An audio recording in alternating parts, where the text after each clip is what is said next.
আজকের বুক নিউজের প্রথম খবরটি হচ্ছে কিশোর ভারতী নিয়ে। কিশোর ভারতীর সম্প্রতি যে 5ই জুন সংখ্যাটি আসতে চলেছে সেটা হতে চলেছে কমিক স্পেশাল। এটা কিন্তু একটা দারুণ ব্যাপার। কমিক স্পেশালগুলো খুব কমই আসে, আর যেগুলো আসে সেগুলো কিন্তু এক সে বাড়কর এক হয়। এবং এখানে চিকু আর মনুর গল্প, তারপর মুখোশ, বীরবলের গল্প ইত্যাদি সমস্ত মিলিয়ে 8টি কমিক্স আছে। বইটার মুদ্রিত মূল্য 27 টাকা মতো হবে। কাজেই আপনারা কিন্তু আউটলেটে একবার ভিজিট করতে পারেন, কিংবা যারা সংবাদপত্র দেন তাদেরকে বলে রাখতে পারেন পত্রিকাটি সবার আগে হাতে পাওয়ার জন্য। আমিও পত্রিকাটি কিনে অবশ্যই চ্যানেলে রিভিউ দেবো, সেক্ষেত্রে চ্যানেলকে সাবস্ক্রাইব করে রাখতে পারেন আমার রিভিউটা দেখার জন্য। এগিয়ে যাচ্ছি পরের খবরের দিকে। কিশোর ভারতীর সাথে সাথে আরও একটি পত্রিকার সংবাদ জানায়, সখী গৃহকোণ, যেটা বর্তমান পত্রিকার সাথে আসে আর কি।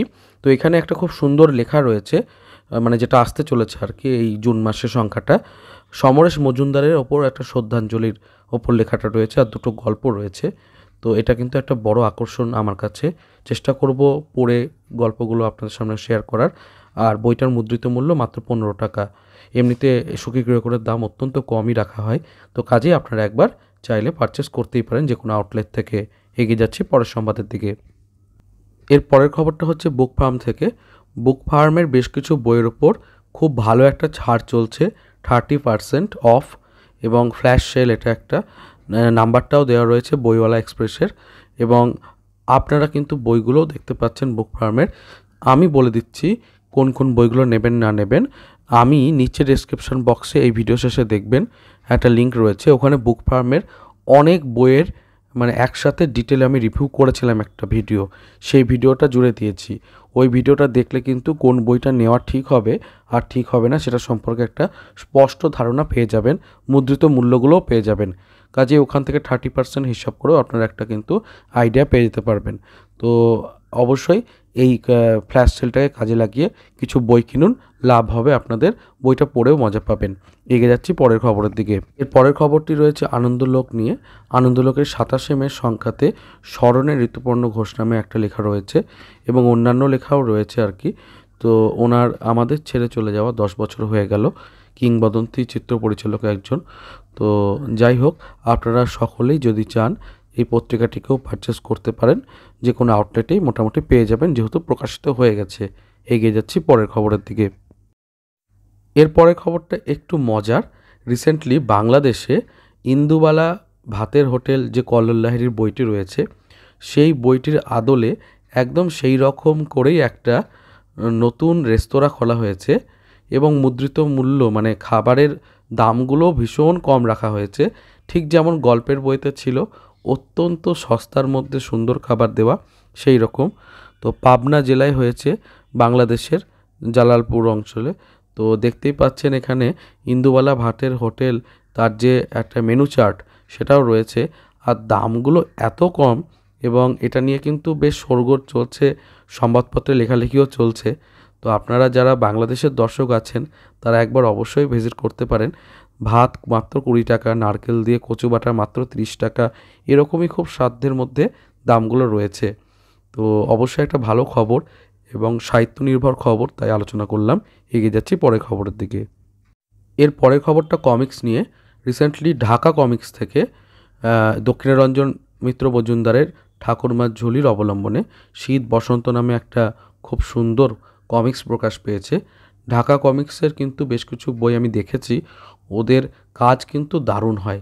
তো যারা ভারতের দর্শক তাদেরকে বলবো, ফ্লিপকার্ট, অ্যামাজন আমি কিন্তু দেখলাম ঢাকা কমিক্সের বেশ কিছু সংখ্যা অ্যাভেলেবেল রয়েছে। তো ওখান থেকে আপনারা চাইলে পারচেস করতে পারেন। আর বাংলাদেশের দর্শকদের কাছে তো অনেকটাই সুবিধা। তো আমার মনে হলো এই আপডেটটা একটু শেয়ার করা দরকার, কারণ ছোটদের কমিক্স এবং আমাদের খুবই নস্টালজিয়া জড়িয়ে আছে, তাই শেয়ার করলাম। এগিয়ে যাচ্ছি পরের সংবাদের দিকে। এর পরের সংবাদে একটা বই নিয়ে। কিছু ভিডিও আগে একজন কমেন্ট করেছিলেন যে দাদা ডার্ক ফ্যান্টাসির ওপরে যদি কিছু রেকমেন্ডেশন দেন। তো ঘাঁটতে ঘাঁটতেই হঠাৎ করে এই রেকমেন্ডেশনটা পেয়েছি, এবং দামটাও কিন্তু 28% ছাড় সহযোগে আসছে।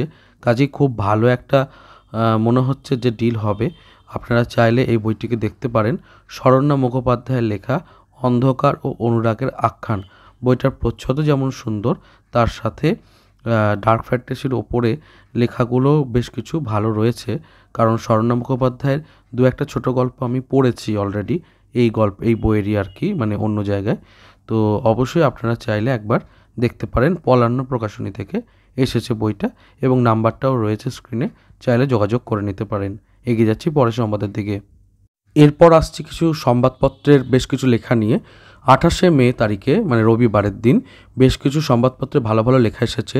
ঠিক যেরকম আমার সামনে শ্যামা সঙ্গীতের পূজারী সোমনাথ বসুর কলমে লেখা হয়েছে কাজী নজরুল ইসলামের শ্যামা সঙ্গীত চর্চাকে নিয়ে লেখা, এই অংশটা এসেছে বর্তমানের যে মানে রবিবারের যে পেজটা পত্রিকাটা, সেখানে কিন্তু আপনারা পেয়ে যাবেন সংবাদপত্রে বর্তমানে। শুধু তাই নয়, বর্তমানের সাথে আনন্দবাজারের যে রবিবাসরী আছে সেখানেও কিন্তু খুব সুন্দর একটা ছোট গল্প রয়েছে, অংশুবাবুর ডায়েরি, শাশ্বতী নন্দীর লেখা। সময় পেলে এটাকেও কিন্তু পড়ে নিতে পারেন। জেনারেলি এই সমস্ত গল্প কোনো না কোনো বইয়ে ভবিষ্যতে স্থান পাবে, কাজেই এগুলোকে যদি সংগ্রহ করে রাখতে পারেন তাহলে কিন্তু গল্পগুলো পড়া হয়ে যাবে। তার সাথে আরও জানাই, আজকাল পত্রিকাতে মানে আজকাল যে সংবাদপত্র সেখানেও 28শে মে মানে রবিবারের তারিখে রবিবাসর অংশে কৃষ্ণেন্দু বন্দ্যোপাধ্যায়ের খড়খড়ি নামে একটা গল্প প্রকাশ পেয়েছে, এটাকেও কিন্তু পড়ে নিতে পারেন। একসাথে 3টে গল্পের খোঁজ দিয়ে দিলাম। এগিয়ে যাচ্ছি পরের সংবাদের দিকে। এরপর আসছি মৃণাল সেনের ওপরে একটা লেখা নিয়ে। মৃণাল সেন এবং হুগলি জেলাকে নিয়ে একটা খুব সুন্দর লেখা রয়েছে পার্থ চট্টোপাধ্যায়ের কলমে, এবং বইটা এসেছে মৃত্তিকা প্রকাশনী থেকে। বইটার মুদ্রিত মূল্য 200 টাকা মতো। তো আপনারা চাইলে পারচেস করতে পারেন। বইটা যেহেতু শতবর্ষ উপলক্ষে সেই জন্য হাইলাইটেড ছিল, ইতিমধ্যে দেখালাম চ্যানেলে। আপনারা মৃত্তিকা প্রকাশনীর আউটলেটে যোগাযোগ করলেই পেয়ে যাবেন। এগিয়ে যাচ্ছি পরের খবরের দিকে। এর পরের খবরটি বুকমার্ক প্রেমীদের জন্য, যারা বুকমার্ক ভালোবাসেন তাদের জন্য কিন্তু খুব ভালো অপশন। বোথ সাইড প্রিন্টেড, দেখতেই পাচ্ছেন এরকম বুকমার্ক রয়েছে, অর্ডার নাম্বারও দেওয়া রয়েছে। আমি এখান থেকে কিন্তু 2 বছর আগে বুকমার্ক নিয়েছিলাম প্রচুর, এবং খুব ভালো কোয়ালিটির বুকমার্ক, পেজগুলো খুব ভালো ছিল এবং আমি চ্যানেলেও দেখিয়েছি। আপনারা যারা দেখতে চাইছেন বুকমার্কগুলো কেমন, আমি নিচে ডেসক্রিপশন বক্সে আমি লিঙ্কটা দিয়ে দিচ্ছি, ওখানে কিন্তু সমস্ত বুকমার্কগুলো দেখিয়েছিলাম। আর সেগুলোকেই ডাবল প্রিন্ট করে এবং নতুন কিছু অ্যাডিশন করে নতুনভাবে বুকমার্কগুলো প্রকাশ পাচ্ছে, এবং আপনারা কিন্তু আজই কল করলে আজই অর্ডার দিয়ে দিতে পারবেন। এই নাম্বারটাতে ফোন করে জানাবেন যে বুক ক্যাফে বুক রিভিউয়ে দেখিয়েছি, এরকম করে শুরু করবেন। ওনার সাথে আমার কথাও হয়েছে, উনি পরিচিত, কোনো অসুবিধা হবে না আশা করছি। তো এটাও কিন্তু একটা খবর ছিল বলে আপনাদের সঙ্গে শেয়ার করলাম। এগিয়ে যাচ্ছি পরের সংবাদের দিকে। এর পরের সংবাদটা দারুণ একটা এক্সক্লুসিভ খবর। ভূতভূতমের যে উৎসব সংখ্যা 1430, সেটার কিন্তু লেখক সূচি প্রকাশ হয়ে গেল, এবং এক্সক্লুসিভলি আমি কিন্তু চ্যানেল দেখাচ্ছি। লেখক তালিকার মধ্যে অভিজিৎ তরফদার, স্বপ্নময় চক্রবর্তী, সায়ন্তনী প্রতিতণ্ডু, অমিতাভ সমাজপতি, বিনোদ ঘোষাল, প্রসেনজিৎ বন্দ্যোপাধ্যায়, আবির রায়, অঙ্কুর বর প্রমুখ নামি দামি লেখকেরা রয়েছেন, যারা হরর, থ্রিলার এই ধরনের জনরার ওপর লেখালেখি করেন। এবং বিশেষ আকর্ষণে অধিরাজের প্রথম অলৌকিক উপন্যাস রয়েছে, আর কালীগুণিনের সুবৃহৎ নতুন উপন্যাস রয়েছে। কাজেই পূজাবার্ষিকীর দামামা বেজে গেল, এবং চ্যানেলে কিন্তু আমি এরপর নতুন নতুন কী কী পূজাবার্ষিকী আসছে আর তাদের লেখক সংখ্যা, লেখক পরিচিতি সমস্ত নিয়ে আলোচনা করব। চ্যানেলটাকে চাই অবশ্যই সাবস্ক্রাইব করে দেবেন। এই পূজাবার্ষিকীর সমস্ত আপডেট কিন্তু আমি চ্যানেলে কভার করব। তাহলে এই পর্যন্তই আজকে রইল, দেখা হচ্ছে পরের ভিডিওতে। ভালো থাকুন, সুস্থ থাকুন, বোর পড়তে থাকুন। ধন্যবাদ, এবং চ্যানেলটিকে ভালো লাগলে অবশ্যই সাবস্ক্রাইব করে চ্যানেলটিকে এগিয়ে দেবেন। এখন টাটা।